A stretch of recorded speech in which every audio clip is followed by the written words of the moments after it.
जय हिंद साथियों। आप सभी साथियों को हमारे इस YouTube चैनल एग्जाम डे पर हार्दिक स्वागत है। जैसा कि आप सभी दोस्तों को मालूम है कि ये करंट अफेयर्स अर्धवार्षिकी 2023 उत्कर्ष की सीरीज हम चला रहे हैं। उसी के क्रम में ये हमारी चैप्टर 4 की आर्थिक परिदृश्य के बारे में बात करेंगे।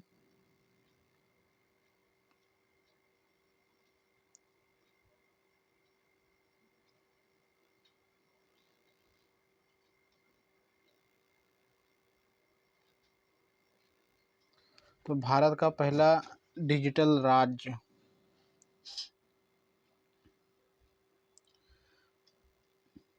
मुख्यमंत्री पिनराई विजयन ने 7 जनवरी 2023 को मुख्यमंत्री की घोषणा की है कि केरल भारत का ऐसा पहला राज्य बन गया है जहां बैंकिंग सेक्टर अब पूरी तरह से डिजिटल हो गया है। केरल राज्य सभी जिलों में कम से कम एक बचत और चालू खाते को डिजिटाइज करने वाला पहला राज्य है। वर्ष 2021 में त्रिशूर राज्य में पूर्ण डिजिटल बैंकिंग लागू करने वाला पहला जिला बन गया था। चीनी औद्योगिक क्रांति का 18वां वैश्विक केंद्र। विश्व आर्थिक मंच की वार्षिक बैठक में तेलंगाना के हैदराबाद में 4200 करोड़ रुपए के निवेश से चौथे औद्योगिक क्रांति केंद्र की स्थापना करने की घोषणा की गई। C4IR तेलंगाना विश्व आर्थिक मंच की चौथी औद्योगिक क्रांति C4IR नेटवर्क में शामिल होने वाला 18वां केंद्र है जो 4 महाद्वीपों में फैले हुए हैं। T+1 settlement system. यह T+1 सेटलमेंट सिस्टम शेयर बाजार के दोनों महत्वपूर्ण सूचकांक NSE और BSE के शेयरों सौदों पर लागू होगा। इस T+1 से सभी स्टॉक निपटान अगले दिन किए जाएंगे, जिससे शेयर बाजार में वित्तीय लेन देन तेजी से होगा। सेबी की पहली महिला अध्यक्ष माधवीपुरी बुच हैं। Sovereign green bond. केंद्र सरकार की तरफ से पहली बार ग्रीन बॉन्ड की बदौलत पैसा जुटाने पर जोर दिया जा रहा है। इसे लेकर RBI द्वारा सॉवरेन ग्रीन बॉन्ड की पहली किस्त जनवरी माह के अंतिम सप्ताह में जारी की गई है। केंद्र सरकार ने 31 मार्च 2023 तक ग्रीन बॉन्ड से 16,000 करोड़ रुपए जुटाने का लक्ष्य रखा है। आर्थिक सर्वेक्षण 2022-23। 31 जनवरी 2023 को केंद्रीय वित्त मंत्री निर्मला सीतारमण ने आर्थिक सर्वेक्षण 2022-23 पेश किया। आर्थिक सर्वेक्षण एक प्रमुख वार्षिक दस्तावेज है जो भारतीय अर्थव्यवस्था की स्थिति की समीक्षा करता है। बजट से एक दिन पहले यह आर्थिक सर्वेक्षण संसद में पेश किया जाता है। भारत की अर्थव्यवस्था वर्ष 2023-24 में 6.5% बढ़ने व इस वित्तीय वर्ष में 2021-22 में 8.7% की तुलना में 7% रहने का अनुमान है। भारत विश्व में सबसे तेजी से बढ़ती प्रमुख अर्थव्यवस्था बना रहेगा। सकल घरेलू उत्पाद अगले वित्त वर्ष में 11% होना अनुमानित है। वैश्विक आर्थिक राजनीतिक विकास के आधार पर अगले वित्तीय वर्ष में वास्तविक सकल घरेलू उत्पाद की वृद्धि 6 से 6.8% की सीमा में होगी। इस वित्त वर्ष में 6.8% मुद्रास्फीति का RBI अनुमान ऊपरी लक्ष्य सीमा के बाहर है। अर्थव्यवस्था की विकास दर मार्च 2023 को समाप्त होने वाले वर्ष के लिए 7% रहने का अनुमान है। पिछले वित्त वर्ष में विकास दर 8.7% रही। ब्लू इकोनॉमिक में अग्रणी निवेशक बना भारत। इंटरनेशनल सीबेट अथॉरिटी द्वारा भारत को ब्लू इकोनॉमिक में अग्रणी निवेशक के रूप में नामित किया गया है। इंटरनेशनल सीबेट अथॉरिटी और पृथ्वी विज्ञान मंत्रालय ने डॉक्टर जितेंद्र सिंह की उपस्थिति में पाली मेटेलिक नेड्यूल्स अन्वेषण विस्तार अनुबंध आदान प्रदान किया। Green bond. इंदौर नगर निगम हरित बॉन्ड जारी करने वाला भारत का दूसरा शहरी निकाय बन गया है। इस बॉन्ड के जरिए निगम की 244 करोड़ रुपए जुटाने की योजना है। इस राशि का इस्तेमाल 60 मेगावाट क्षमता वाला सौर संयंत्र लगाने के लिए किया जाएगा। यह संयंत्र इंदौर के वाटर पंप स्टेशन पर लगाया जाएगा। गाजियाबाद भारत का पहला नगर निगम है जिसने मार्च 2021 में ग्रीन म्यूनिसिपल बॉन्ड जारी किए थे। भारत में सर्वाधिक विदेशी आवक प्रेषक वर्ष 2021-22 के दौरान भारत को $89,127 मिलियन का विदेशी आवक प्रेषण प्राप्त हुआ, जो कि एक वर्ष में प्राप्त अब तक का सर्वाधिक आवक प्रेषण है। आवक प्रेषण पर पिछले 5 वर्षों के आंकड़े, क्रम संख्या एक तरफ है, एक तरफ वर्ष लिखा है, एक तरफ आवक प्रेषण। वर्ष 2018-19 में 76,396, जबकि 2019-20 में 83,195, जबकि 2020-21 में 80,185, जबकि 2021-22 में 89,127। आवक प्रेषण में प्रमुख देशों की हिस्सेदारी वर्ष 2020-21 में संयुक्त राज्य अमेरिका का कुल प्रेषक हिस्सा है 23.4%, जबकि संयुक्त अरब अमीरात का कुल प्रेषक में हिस्सा है 18%, जबकि यूनाइटेड किंगडम का कुल प्रेषक में हिस्सा है 6.8%। आरबीआई द्वारा रेपो दर में बढ़ोतरी। 8 फरवरी 2023 को भारतीय रिजर्व बैंक के गवर्नर शक्तिकांत दास ने मौद्रिक नीति समिति के फैसले की घोषणा की है। रेपो दर में 0.25 बीपीएस आधार अंक बढ़ाकर 6.50% करने का निर्णय लिया है। पिछले 9 महीनों में आरबीआई द्वारा ब्याज दरों में की गई छठी वृद्धि है। आरबीआई ने भारत की FY24 आर्थिक विकास दर 6.4% रहने का अनुमान लगाया है, जो आर्थिक सर्वेक्षण के 6.5% के अनुमान से कम है। 8 जून 2023 को रिजर्व बैंक के गवर्नर शक्तिकांत दास ने नीतिगत दरों को स्थिर रखने के लिए घोषणा की।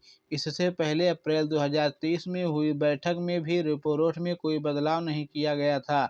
मौद्रिक नीति समिति 2016 सदस्य 6 पदेन अध्यक्ष आरबीआई के गवर्नर एक वर्ष में 6 बार मौद्रिक नीति प्रस्तुत करता है।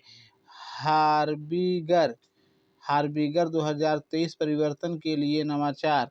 भारतीय रिजर्व बैंक ने 22 फरवरी 2023 को दूसरे वैश्विक हैकाथॉन हार्बिगर 2023 परिवर्तन के लिए नवाचार की घोषणा समावेशी डिजिटल सेवा विषय के साथ की है। यह हैकाथॉन में डिजिटल वित्तीय सेवाओं को विकलांगों के लिए सुलभ बनाने पर समर्पित है।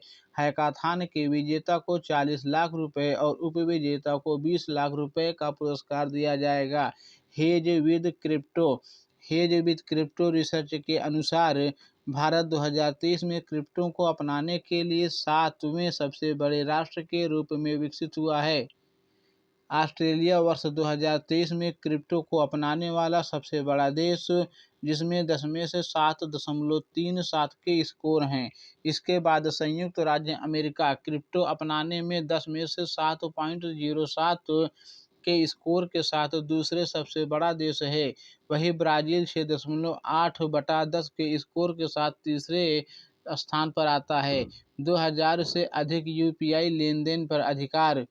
ये national payment corporation of India (NPCI) ने एक सर्कुलर जारी किया है, जिसमें यूनिफाइड पेमेंट इंटरफेस पर मर्चेंट ट्रांजैक्शन पर प्रीपेड पेमेंट इंस्ट्रूमेंट्स (पीपीआई) शुल्क का सुझाव दिया है। 1 अप्रैल 2023 से यूपीआई पर 2000 से ऊपर के लेन देन पर पीपीआई शुल्क लगाया गया है। बैंक खाते से लेकर बैंक खाता आधारित यूपीआई भुगतान या सामान्य यूपीआई भुगतान पर कोई शुल्क नहीं लगेगा। वॉलेट इंटरऑपरेबिलिटी पर नए एनपीसीआई दिशा निर्देश वॉलेट के उपयोग के लिए इंटरचेंज शुल्क स्थापित करते हैं। इंटरचेंज दरें मर्चेंट श्रेणी के कोड के अनुसार 0.5% से 1.1% की सीमा में भिन्न होती हैं। ऑस्ट्रो रुपया खाता। भारतीय रिजर्व बैंक द्वारा 18 देशों के बैंकों को भारतीय रुपये में भुगतान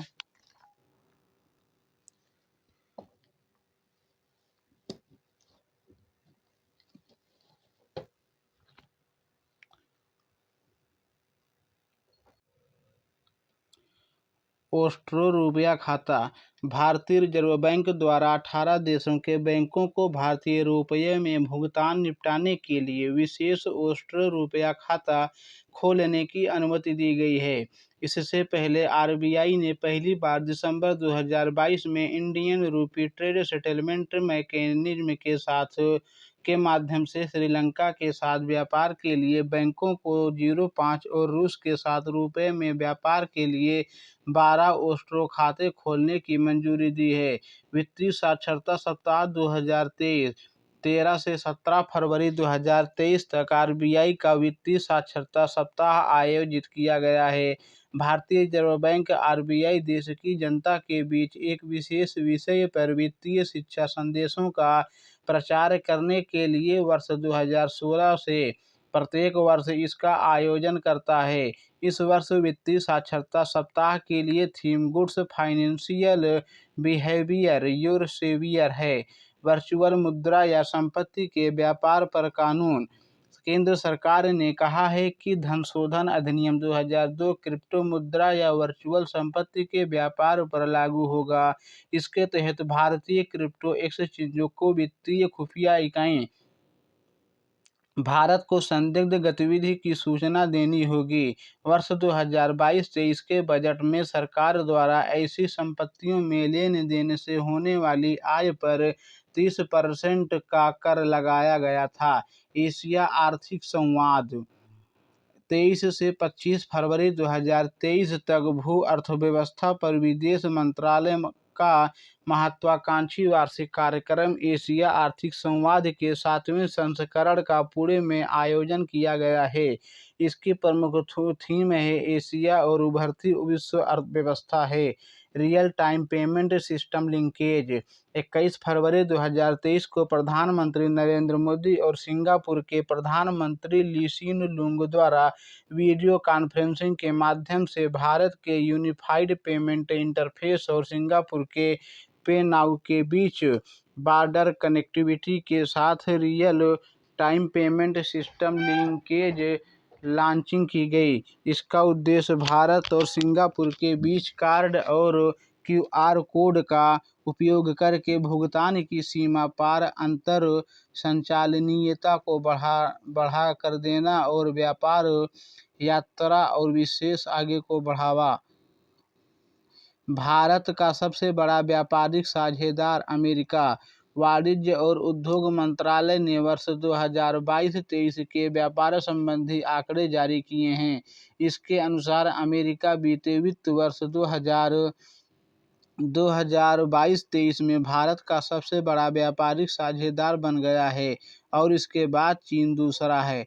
वही $76.16 बिलियन के साथ संयुक्त अरब अमीरात तीसरा और सऊदी अरब $52.72 अरब और सिंगापुर $35.55 अरब क्रमशः चौथे व पांचवें स्थान पर है।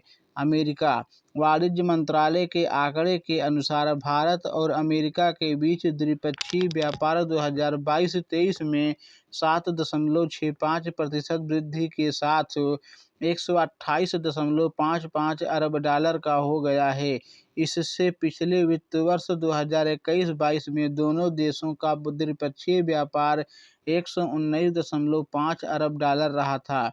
वित्त वर्ष 2022-23 में भारत से अमेरिका में निर्यात पेट्रोलियम, पॉलिश किए गए हीरे, फार्मास्यूटिकल उत्पाद, आभूषण आदि 2.81% वृद्धि के साथ $78.31 अरब हो गया, जो 2021-22 में $76.18 अरब था। भारत में अमेरिका से आयात पेट्रोलियम, अपरिष्कृत हीरे, तरलीकृत प्राकृतिक गैस, सोना इस दौरान 16% वृद्धि के साथ $50.24 अरब हो गया है। 2022-23 में भारत और अमेरिका के साथ $28 बिलियन का व्यापार अधिशेष था। वहीं दूसरी तरफ 2022-23 में भारत चीन में व्यापार 1.5% गिरावट के साथ $113.83 अरब का रह गया है, जो पिछले वर्ष $115.42 अरब था। भारत से चीन के लिए 2022-23 में निर्यात 28% गिरावट के साथ 15.32 अरब डॉलर रह गया, जबकि आयात 4.16% वृद्धि के साथ 98.51 अरब डॉलर हो गया। भारत का चीन के साथ व्यापार घाटा 2022-23 में बढ़कर 83.2 अरब डॉलर हो गया, जो इससे पिछले वर्ष 77.91 अरब डॉलर था। डिजिटल भुगतान परियोजना ऑफलाइन पे। एचडीएफसी बैंक ने व्यापारियों और ग्राहकों के लिए ऑफलाइन डिजिटल भुगतान का परीक्षण करने के लिए ऑफलाइन पे के नाम से एक पायलट परियोजना शुरू की है। यह पहल क्रंच फिश डिजिटल कैश की साझेदारी में भारतीय रिजर्व बैंक के नियामक सैंडबॉक्स कार्यक्रम के तहत की गई है। प्रोजेक्ट चरण के दौरान लेन देन ₹200 तक सीमित रहेगा। विश्व के सबसे बड़े स्टॉक मार्केट एजुकेशन कॉन्क्लेव 12 मार्च 2023 को नई दिल्ली के त्यागराज स्टेडियम में भारत के इतिहास में पहली बार विश्व के सबसे बड़े शेयर बाजार शिक्षा सम्मेलन का आयोजन किया गया है। पुष्कर राज ठाकुर ने इस शिक्षा मंत्रालय का नेतृत्व किया। उन्होंने सोशल मीडिया ग्रोथ कॉन्क्लेव 2022 में एक साथ 3000 लोगों को सोशल मीडिया ग्रोथ पर लेक्चर दिया, जो Guinness book of world records 2022 में दर्ज हुआ था। सिलिकॉन वैली बैंक अमेरिका में सबसे बड़ी वित्तीय संस्थागत विफलता में देश का सबसे बड़ा सिलिकॉन वैली बैंक बंद हो गया है। वर्ष 2008 में वित्तीय संकट के बाद से अमेरिका में यह सबसे बड़ा संस्थागत वित्तीय संकट है। यह बैंक वर्ष 1983 में बिल बिगरस्टॉफ व रॉबर्ट मेडेरिस द्वारा स्थापित किया गया था। सिलिकॉन वैली बैंक देश का 16वां सबसे बड़ा बैंक था। डेटा सेंटर और साइबर सुरक्षा प्रशिक्षण संस्थान 22 मार्च 2023 को भारतीय रिजर्व बैंक के गवर्नर शक्तिकांत दास द्वारा भुवनेश्वर, ओडिशा में एक ग्रीन फील्ड डेटा सेंटर और एक एंटरप्राइज कंप्यूटिंग एवं साइबर सुरक्षा प्रशिक्षण संस्थान शिलान्यास समारोह आयोजित किया गया। नया डेटा सेंटर और प्रशिक्षण संस्थान 18.55 एकड़ क्षेत्र को कवर करेगा। आरबीआई और वित्तीय क्षेत्र की उभरती हुई जरूरतों को पूरा करने में सक्षम होगी। फिनो पेमेंट बैंक और आईपीएल। फिनो पेमेंट बैंक और राजस्थान रॉयल्स ने डिजिटल बैंकिंग साथी के रूप में समझौता किया है। फिनो पेमेंट बैंक ने आईपीएल के सीजन 16 के लिए राजस्थान रॉयल्स के साथ अपने संबंध को नवीनीकृत किया है। बैंक ने पिछले सीजन में आरआर के साथ डिजिटल भुगतान साथी के रूप में साझेदारी का शुभारंभ किया। एडीबी का अनुमान। एशियाई विकास बैंक के अनुसार भारत की आर्थिक वृद्धि दर के चालू वित्त वर्ष 2023-24 में घटकर 6.4% रहने का अनुमान है।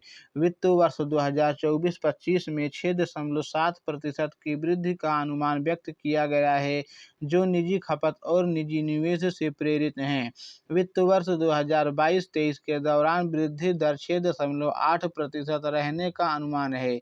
एशिया में विकास इस वर्ष 4.8%, 2022 में 4.2% से अधिक रहने का अनुमान है। एडीबी का मुख्यालय मनीला, फिलीपींस में है, जबकि इसके अध्यक्ष एम आसाकावा जी हैं। भारत की सकल घरेलू उत्पाद यानी कि जीडीपी विकास दर। विश्व बैंक की एक हालिया रिपोर्ट भारत विकास अद्यतन के अनुसार वित्त वर्ष 2024 में भारत की सकल घरेलू उत्पाद की वृद्धि 6.6% से 6.3% तक धीमी होने की आशंका व्यक्त की गई है। वित्त वर्ष 2023-24 में भारत में खुदरा मुद्रास्फीति 6.6% से घटकर 5.2% होने का अनुमान है। देश की चालू खाता FY24 में 5.2% तक पहुंचने की उम्मीद है। देश में सबसे अधिक कारोबार वाली मुद्रा चीन के युआन रूस में धीरे धीरे अमेरिकी डॉलर के खिलाफ मजबूत हो रही है। रूस में युआन अब अमेरिकी डॉलर से अधिक ट्रेड की जाने वाली मुद्रा बन गई है। मॉस्को एक्सचेंज के आंकड़ों के अनुसार पहली तिमाही में युआन ने रूस के विदेशी मुद्रा टर्नओवर का 23.6% हिस्सा अपने नाम किया, जबकि डॉलर का हिस्सा 22.5% था। यह रूस के मुद्रा बाजार में पहली बार है जब युआन ने डॉलर को पार कर लिया है। भारत द्वारा 770.18 बिलियन डॉलर का निर्यात वाणिज्य और उद्योग मंत्रालय द्वारा वर्ष 2022-23 के निर्यात आंकड़े जारी किए गए हैं। वित्त वर्ष 2021-22 की तुलना में वित्त वर्ष 2022-23 के दौरान 13.84% की वृद्धि के साथ भारत का कुल निर्यात 770.18 बिलियन अमेरिकी डॉलर मूल्य का रहा है, जो 2021-22 में 676 मिलियन रहा। वैश्विक विपरीत परिस्थितियों के कारण माल की मांग में कमी के बीच आयात बढ़कर 892 बिलियन डॉलर के नए उच्च स्तर पर पहुंच गया। इसके अतिरिक्त व्यापार घाटा वर्ष 2023 में 122 बिलियन डॉलर रहा। वही वर्ष 2022 में यह 83.35 बिलियन डॉलर था एवं वर्ष 2023 में सेवा अधिशेष 144.76 बिलियन डॉलर रहा है। भारत से प्रमुख आयातक देश हैं जैसे अमेरिका है, संयुक्त राज्य अमीरात, नीदरलैंड, चीन। भारत को प्रमुख निर्यातक देश चीन, संयुक्त अरब अमीरात, अमेरिका, रूस। राष्ट्रीय स्वास्थ्य लेखा अनुमान 2019-20। 25 अप्रैल 2023 को नीति आयोग के सदस्य डॉक्टर वी.के. पॉल ने वर्ष 2019-20 के लिए भारतीय राष्ट्रीय स्वास्थ्य लेखा अनुमानों को जारी किया है। वार्षिक रूप से जारी भारतीय राष्ट्रीय स्वास्थ्य लेखा अनुमान वर्ष 2019-20 के 7वां अनुमान है।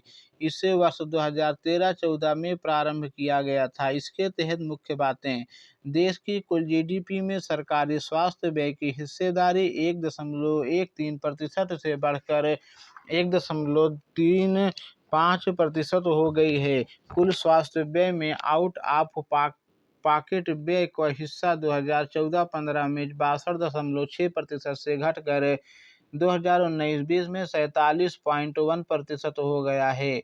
कुल स्वास्थ्य व्यय में सरकारी स्वास्थ्य व्यय का हिस्सा 29% से बढ़कर 41% हो गया है।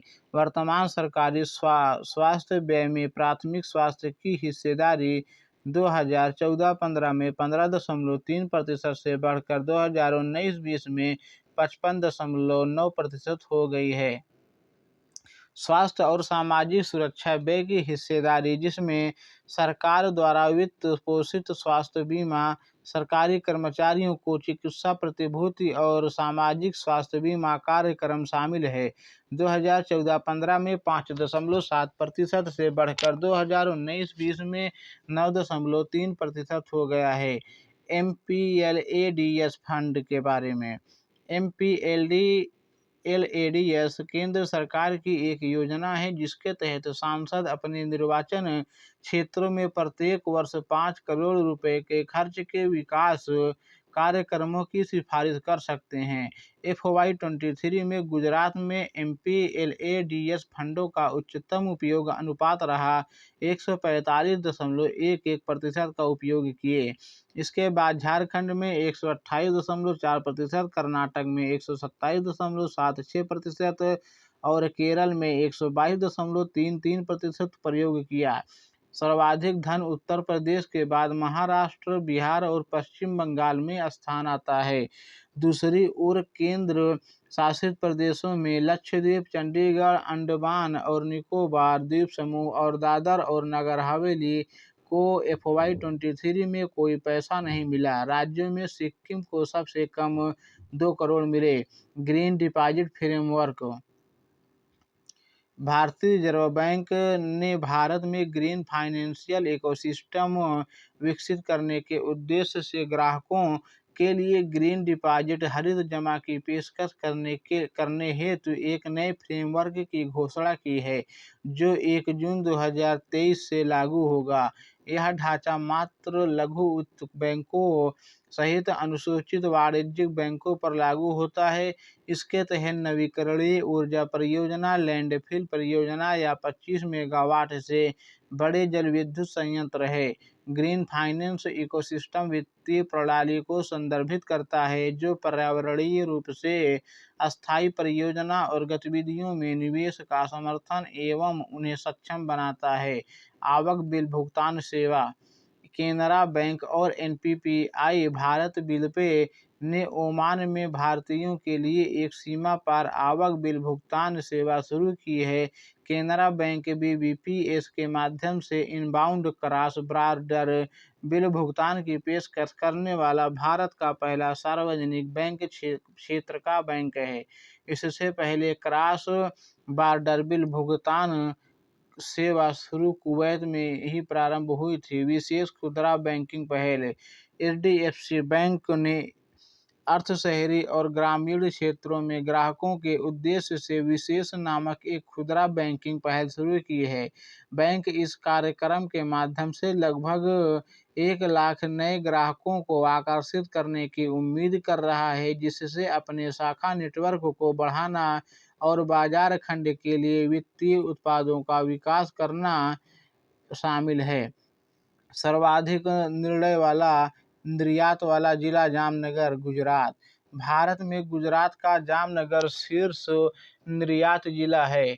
इसने वित्त वर्ष 2023 जनवरी तक में मूल्य के संदर्भ में भारत के निर्यात में लगभग 24% भागीदारी की है। गुजरात में सूरत और महाराष्ट्र में मुंबई उपनगर दूरी के आधार पर क्रमशः दूसरे एवं तीसरे स्थान पर हैं, जिसने वित्त वर्ष 2023 में देश के निर्यात में लगभग 4.5% की भागीदारी की है। मुख्य उत्पाद एक तरफ जिले, पेट्रोलियम उत्पाद जामनगर, दक्षिण कन्नड़, जबकि कीमती पत्थर और आभूषण सूरत मुंबई से संबंधित है, जबकि चावल, गेहूं और अन्य अनाज करनाल रायपुर से हैं, जबकि स्मार्टफोन और इलेक्ट्रॉनिक पुर्जे गौतम बुद्ध नगर कांचीपुरम से। फार्मास्यूटिकल उत्पाद मेडचलकमल कजगिरी से।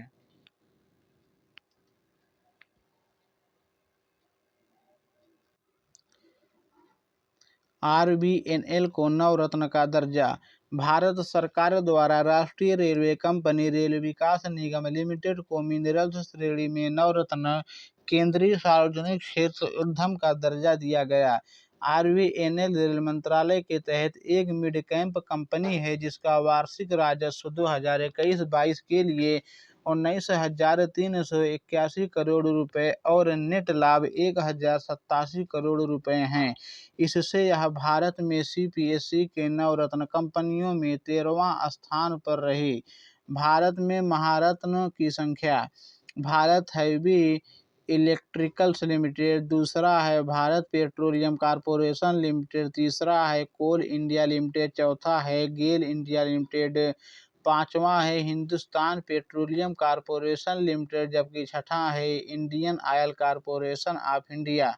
7वें नंबर पर है राष्ट्रीय ताप विद्युत निगम लिमिटेड, 8वें पर है oil and natural gas corporation, 9 number पर है steel authority of India limited, जबकि 10 नंबर पर है power grid corporation of India limited, 11वां है पावर फाइनेंस कॉर्पोरेशन, जबकि 12वां है REC limited.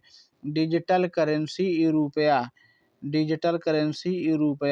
Reliance general insurance ने प्रीमियम भुगतान के लिए भारतीय रिजर्व बैंक के सेंट्रल बैंक डिजिटल करेंसी रुपया को स्वीकार करने वाली पहली सामान्य बीमा कंपनी बनकर इतिहास रच दिया है। बीमाकर्ता ने बैंक के ई-रूपी प्लेटफॉर्म का उपयोग करके डिजिटल मोड में प्रीमियम के संग्रह की सुविधा के लिए येस बैंक के साथ साझेदारी की है। यह सुविधा रिलायंस की वेबसाइट पर और रिलायंस सेल्फ ऐप पर उपलब्ध कराने की योजना है।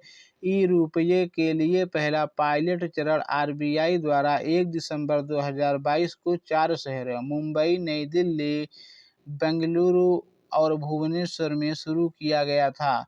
राज्य विकास ऋण।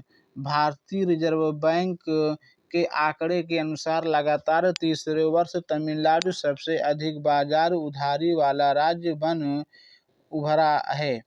FY23 की वर्ष की अप्रैल से फरवरी अवधि के दौरान राज्य विकास ऋण के माध्यम से तमिलनाडु का सकल बाजार उधार 68,000 करोड़ था। तमिलनाडु राज्य ने FY21 में 87,977 करोड़ और FY22 में 87,000 करोड़ उधार लिए। इसके बाद आंध्र प्रदेश और महाराष्ट्र क्रमशः 51,860 करोड़ और सकल बाजार उधार में 50,000 करोड़ थे। FY23 के पहले 11 महीनों में आंध्र प्रदेश, हरियाणा और गुजरात की उधारी पहले ही FY22 में पूरे वर्ष की उधारी से अधिक हो गई। वहीं उत्तर प्रदेश, पश्चिम बंगाल और कर्नाटक ने वित्त वर्ष 2022-23 के दौरान अपनी उधारी में तेजी से कमी की है। नीति आयोग का अनुमान। नीति आयोग के सदस्य अरविंद विरमानी ने कहा है कि तेल की ऊंची कीमतों और बढ़ते भू राजनीतिक तनाव के बावजूद चालू वित्त वर्ष 2023-24 में भारतीय अर्थव्यवस्था करीब 6.5% की दर से बढ़ेगी।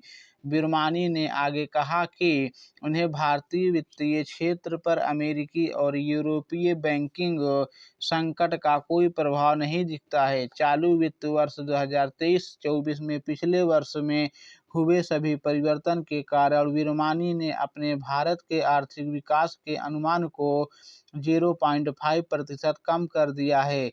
Rating agency Fitch BBB- Fitch rating ने भारत की दीर्घकालिक विदेशी मुद्रा जारीकर्ता डिफॉल्ट रेटिंग को स्थिर दृष्टिकोण के साथ BBB- पर रखा है। यह रेटिंग देश के मजबूत विकास दृष्टिकोण और मुद्रास्फीति के कम दबाव को देखते हुए दी गई है। देश के कमजोर सार्वजनिक वित्त और उच्च घाटे चिंता पैदा कर रहे हैं। S&P और फिच ने भारत को BBB जबकि मूडीज ने Baa3 का रेट किया है, जो सबसे कम संभव निवेश ग्रेड का संकेत है। आरबीआई का 100 अभियान। भारतीय रिजर्व बैंक ने बैंकों के लिए 100 दिन 100 भुगतान अभियान की घोषणा की ताकि देश के प्रत्येक जिले में प्रत्येक बैंक के शीर्ष 100 दावा न किए गए जमा का पता लगाया जा सके और 100 दिनों के भीतर निपटाया जा सके। भारतीय रिजर्व बैंक ने 1 जून 2023 से अभियान की शुरुआत की बचत चालू खाता में शेष राशि जो 10 वर्षों से परिचालित नहीं है या परिपक्वता की तारीख से 10 वर्षों के भीतर सावधि जमाओं का दावा नहीं किया गया है, उन्हें लावारिस जमा राशियों के रूप में वर्गीकृत किया गया है। इन राशियों को बैंकों द्वारा भारतीय रिजर्व बैंक द्वारा बनाए गए जमाकर्ता विश्व शिक्षा और जागरूकता फंड में स्थापित किया जाता है। सांख्यिकी मंत्रालय की रिपोर्ट। सांख्यिकी मंत्रालय के पहले अस्थायी अनुमान में वित्त वर्ष 2022-23 के सकल घरेलू उत्पाद में 7.2% की वृद्धि रही, जो अनुमान से 20 आधार अंक अधिक है। यह इससे पिछले वित्त वर्ष की 2021-22 में 9.1% की वृद्धि दर से थोड़ा कम है। वित्त वर्ष 2022-23 की पहली तिमाही के दौरान देश की अर्थव्यवस्था 13.1% की दर से बढ़ी। दूसरी और तीसरी तिमाही के दौरान यह 6.2 और 4.5 की दर से बढ़ी। केंद्र सरकार का राजकोषीय घाटा बीते वित्त वर्ष 2022-23 में सकल घरेलू उत्पाद GDP का 6.4% रहा।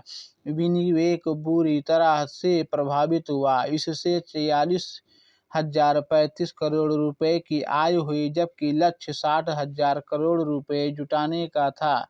International cricket council global sponsor संयुक्त राज्य अमेरिका में स्थित एक बहुराष्ट्रीय वित्तीय सेवा निगम मास्टरकार्ड ने इंटरनेशनल क्रिकेट काउंसिल के ग्लोबल स्पॉन्सर के रूप में पदभार संभाला है। इसने भारत पे की जगह ली है। इसके अतिरिक्त पेटीएम से भारतीय क्रिकेट कंट्रोल बोर्ड के अंतर्राष्ट्रीय और घरेलू मैचों के लिए टाइटल स्पॉन्सरशिप अधिकार पहले ही हासिल कर चुके हैं। 2000 के नोट पर बड़ा फैसला। 19 मई 2023 को भारतीय रिजर्व बैंक ने संचलन से 2000 मूल्य वर्ग के बैंक नोट वापस लेने का फैसला किया है। आरबीआई ने सभी को 30 सितंबर 2023 तक उन्हें बदलने के लिए कहा है। हालांकि 2000 रुपये के नोट लीडर टेंडर बने रहेंगे। आरबीआई के अनुसार आरबीआई ने के 19 क्षेत्रीय कार्यालयों में और अन्य बैंकों में एक बार में 20,000 रुपये तक के 2000 के नोटों को बदलने की सुविधा 23 मई से उपलब्ध है। नवंबर 2016 में 1000 रुपये और 500 रुपये के पुराने नोटों के विमुद्रीकरण के बाद 2000 रुपये मूल्य वर्ग के करेंसी नोट पेश किए गए थे। 2000 रुपये के नोट पर मंगलयान का चित्र मुद्रित है। Turbo UPI. एक प्रमुख फिनटेक यूनिकॉर्न ने रेजरपे ने unified payment interface UPI network के लिए एक क्रांतिकारी एक चरणीय भुगतान समाधान टर्बो यूपीआई पेश किया है। यह भुगतान अनुभव को 5 गुना तेज बनाने का भी दावा करता है। National payment corporation of India और एक्सिस बैंक के सहयोग से लॉन्च किया है। यूपीआई भुगतान को तेज बनाएगा और संभावित भुगतान विफलताओं को कम करेगा। कंपनी व्यापारियों को पेमेंट गेटवे पर टर्बो यूपीआई को एकीकृत करने की भी अनुमति देगी। इससे ग्राहकों को तीसरे पक्ष के यूपीआई भुगतान ऐप पर जाने की आवश्यकता समाप्त हो जाएगी। UBI 2021-22 startup mission. UBI global ने केरल स्टार्टअप मिशन को छठे UPI global world benchmark study 2021-22 के तहत बिजनेस इनक्यूबेटर्स और एक्सेलेरेटर्स श्रेणी में विश्व के शीर्ष सार्वजनिक व्यवसाय इनक्यूबेटर्स के रूप में स्थान दिया गया है। केरल स्टार्टअप्स मिशन के ऊष्मायन कार्यक्रमों ने स्टार्टअप्स के लिए असाधारण मूल्य, स्थानीय पारिस्थितिकी तंत्र के लिए मूल्य और एक कार्यक्रम रूप में समग्र आकर्षण का प्रदर्शन किया है। सीपेस कारपोरेट मामले के मंत्रालय ने चिकित्सीय कंपनियों को बंद करने की प्रक्रिया को आसान और अधिक कुशल बनाने की दिशा में एक पहल सीपेस प्रारंभ की। इस कदम के तहत त्वरित कारपोरेट विकास निकास केंद्र centre for processing accelerated corporation exist की स्थापना की गई है। सीपेस की स्थापना के समय के साथ ही कंपनियों की हड़ताली बंद प्रक्रिया को केंद्रीकृत कर दिया गया। इससे एमसीए रजिस्ट्री पर दबाव कम करने में मदद मिलेगी। सीपेस के कार्यालयों का उद्घाटन 1 मई 2023 को आईएमटी मानेसर जिला गुड़गांव हरियाणा में किया गया। जोमैटो द्वारा UPI launch. Online food delivery platform Zomato ने अपनी खुद की UPI unified payment interface service शुरू की है। यह रियल टाइम भुगतान प्रणाली आईसीआईसीआई बैंक के सहयोग से शुरू की गई है और यह उपयोगकर्ताओं को व्यक्तियों और व्यापारियों दोनों को सीधे भुगतान करने की अनुमति देगी। इस विकास के परिणामस्वरूप जोमैटो उपयोगकर्ताओं को पीयर टू पीयर पैसे भेजने की सुविधा होगी। अंतर्राष्ट्रीय क्रेडिट कार्ड के उपयोग पर टीडीएस। केंद्र ने विदेशी मुद्रा प्रबंधन अधिनियम फेमा के तहत 2030 में नियमों में संशोधन किया है। उदारीकृत प्रेषण योजना के तहत अंतर्राष्ट्रीय क्रेडिट कार्ड से भारत के बाहर खर्च करने पर 20% टैक्स कलेक्टेड एट सोर्स की उच्च दर लगेगी। यह बदलाव 1 जुलाई 2023 से प्रारंभ होगा। भारत के बाहर क्रेडिट कार्ड खर्च को LRS के दायरे में लाया गया है, जिसके तहत सभी निवासी व्यक्तियों, नाबालिगों सहित भारतीय रिजर्व बैंक से पूर्व अनुमोदन के बिना प्रतिवर्ष US $250,000 लगभग 2.06 करोड़ रुपए विदेश में भेज सकते हैं। चिकित्सा और शिक्षा उद्देश्यों को छोड़कर विदेशी टूर पैकेज या किसी श्रेणी में 7 लाख रुपए की सीमा से अधिक पर TCS लगाया जाता है। अंतर्दृष्टि डैशबोर्ड 6 जून 2023 को भारतीय रिजर्व बैंक के गवर्नर शक्तिकांत दास ने अंतर्दृष्टि नाम से एक वित्तीय समावेश डैशबोर्ड लॉन्च किया। डैशबोर्ड की मदद से देश में व्यापक स्तर पर वित्तीय सेवाओं की कमी वाले क्षेत्रों का पता लगाया जा सकेगा और फिर इसके आधार पर काम किया जाएगा। भारतीय रिजर्व बैंक ने आपात स्थितियों के लिए light weight and portable payment system शुरू करने की घोषणा की, जिसे RBI की 2022-23 की वार्षिक रिपोर्ट में प्रस्तावित किया गया था। RBI की वार्षिक रिपोर्ट 2022-23।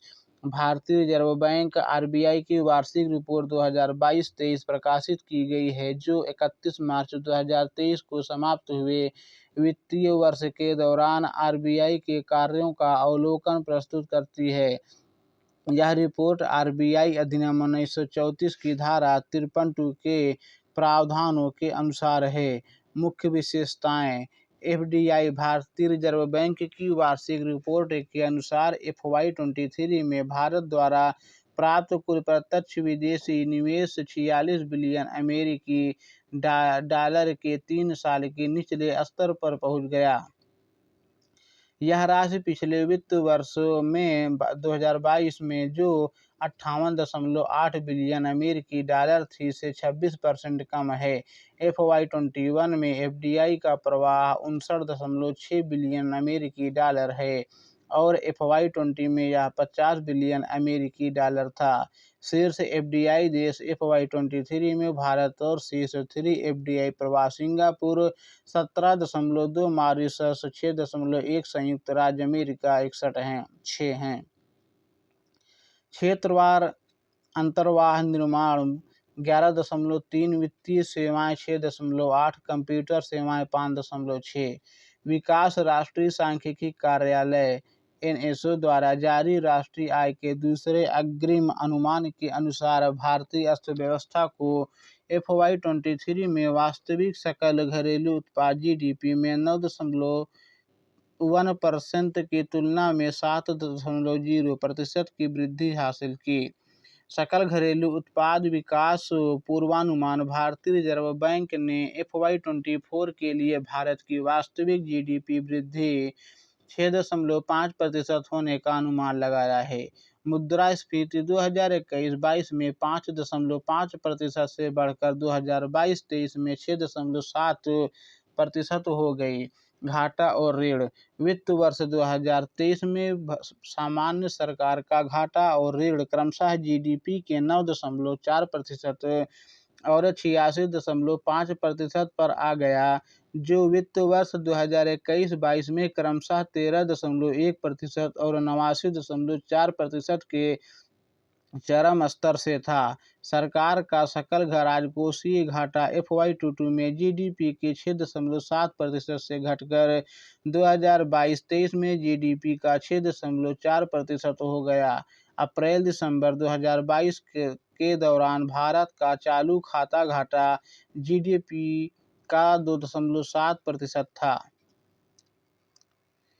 गैर निष्पादित परिसंपत्तियां: सकल और निष्पादित संपत्तियां NPA कुल अग्रिम के हिस्से के रूप में 2018-19 में 15.5% से घटकर दिसंबर 2022 को समाप्त तिमाही में 5.8% हो गई है।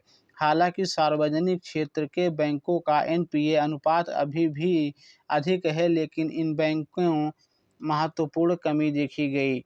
प्रोजेक्ट कुबेर। जून 2023 को भारतीय स्टेट बैंक द्वारा बेंगलुरु सर्किट ने शहर में प्रोजेक्ट कुबेर लॉन्च किया, जिसके तहत शहर में 4 लेन देन बैंकिंग हब और एक कारपोरेट वेतन पैकेज हब बनाया गया है। ये हब एसबीआई के देनदारी उत्पादों में बाजरा हिस्सेदारी बढ़ाने में मदद करेगी। इस प्रोजेक्ट के तहत बैंकिंग हब कारपोरेट गैर कारपोरेट ग्राहकों को खाता खोलने के शुरुआती चरण से ही एसबीआई के डिजिटल प्लेटफॉर्म पर बोर्डिंग करने के लिए सेवाएं प्रदान करेंगे। यह सभी भुगतान और संग्रह संबंधी आवश्यकताओं के लिए वन स्टॉप डेस्टिनेशन होगा। बीएसई बेंचमार्क सेंसेक्स 13 जून 2023 को चेन्नई स्थित टायर कंपनी एमआरएफ शुरुआती कारोबार में 1.07% की छलांग लगाने के बाद प्रति शेयर 1 लाख रुपए के स्तर को पार करने वाला भारत का पहला स्टॉक बन गया। एमआरएफ के शेयर की कीमत ने 13 जून के कारोबार में 147.95 रुपये के सर्वकालिक उच्च स्तर को छुआ और बाद में 99,900 रुपये पर बंद हुआ। भारत का पहला खर्च खाता। मुंबई स्थित फिनो पेमेंट बैंक ने भारत का पहला